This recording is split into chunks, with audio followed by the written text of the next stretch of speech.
Hi! Today I would like to show you how you can transfer files from an Android device to REALME C11 2021. Firstly, access Play Store on both smartphones and simply click on the search bar. Now you need to type Send Anywhere and download this free app from this developer. Following that, just open it.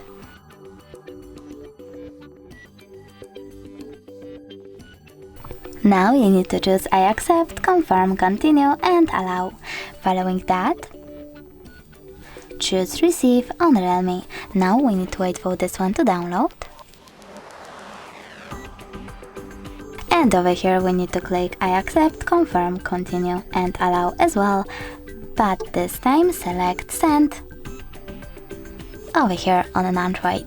Then tap on all of those type of dots and choose send. This way you will send all of those files. It will take a long time though, so I will go, for example, with this one photo, choose send and click on got it. Over here we have the connection ways.